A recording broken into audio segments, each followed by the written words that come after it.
शशिवृता भाग 2। इसी युद्ध में शशिवृता का भाई मारा गया। राजा भान ने पृथ्वीराज से हार मानकर अपनी सेना लौटा ली, परंतु कामधुज ने हार नहीं मानी। दूसरे दिन फिर युद्ध शुरू हुआ और युद्ध में कामधुज वीर का थी खूज खवास मारा गया। उसकी मृत्यु से कामधुज को बहुत दुख हुआ, साथ ही कुछ डर भी उत्पन्न हुआ। इसलिए वह सामंतों के साथ इस बारे में विचार करने लगा कि अब क्या करना उचित है। उसके सामंतों ने इस बार युद्ध का घोर विरोध किया और कहा कि एक स्त्री के लिए हजारों मनुष्यों का बलिदान देना उचित नहीं है, इसलिए जैसे भी हो इस लड़ाई को खत्म कर देना ही उचित है। कामधुज ने भी अपने मंत्रियों की यह सलाह मान ली और उसी समय अपनी सेना को लौटने की आज्ञा दी। इधर वीरचंद कामधुज ने यह सोचकर से अपनी सेना लौटाई। उधर पृथ्वीराज के सैनिक तथा सामंतों ने समझ लिया कि कामधुज की सेना हार कर पीछे हट रही है और उसकी सेना की ताकत कम हो गई है। यह सोचकर पृथ्वीराज की ओर से और तेजी से आक्रमण किया गया। वास्तव में कामधुज की सेना किसी प्रकार से भी कमजोर नहीं हुई थी, इसलिए पृथ्वीराज की सेना को आक्रमण करते देखकर कामधुज के सिपाही अपने अपने स्थान पर जाकर डट गए और फिर भयानक युद्ध होने लगा। निडंडुल राय ने अपने मालिक की ओर से घोर युद्ध किया। शाम के समय उसका पराक्रम और वीरता देखकर कामधुज की सेना में हलचल मच गई तथा उसके 9 मुखिया तथा सेनापति मारे गए। वीरचंद के पिता के मस्तक पर हमेशा चांदी का छत्र लगा रहता था।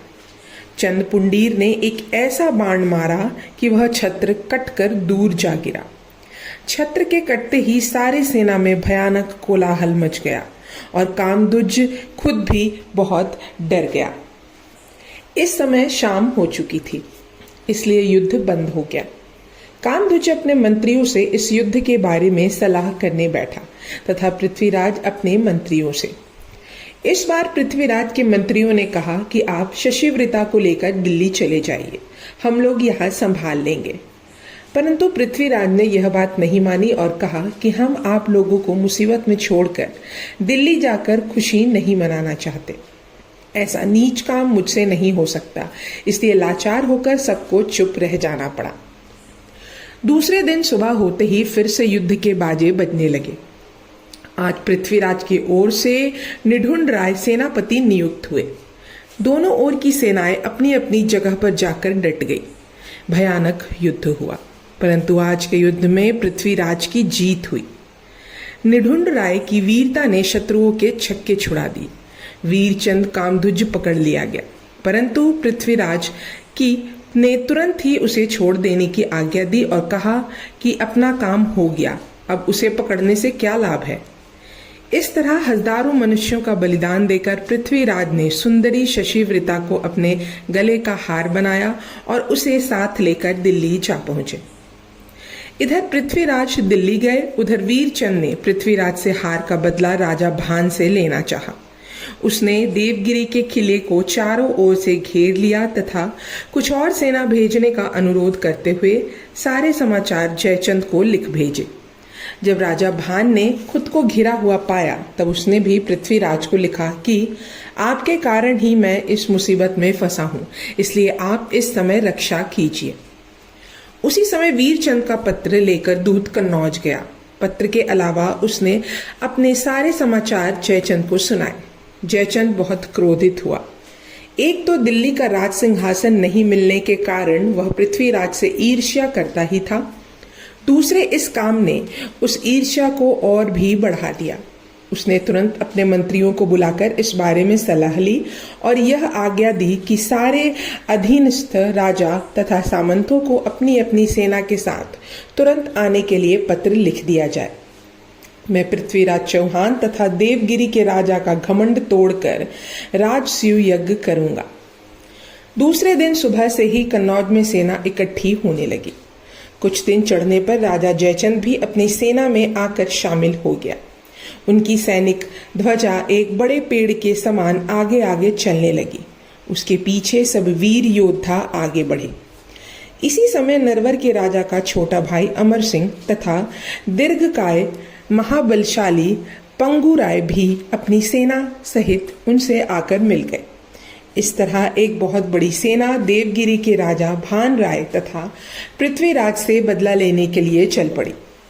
जब राजा भान को भेजा हुआ दूत दिल्ली में पृथ्वीराज के पास पहुंचा, तब पृथ्वीराज ने भी राजा भान की सहायता करना अपना कर्तव्य समझा और चित्तौड़ के राजा समर सिंह को एक पत्र लिखा कि इस समय आपकी सहायता जरूरी करनी चाहिए।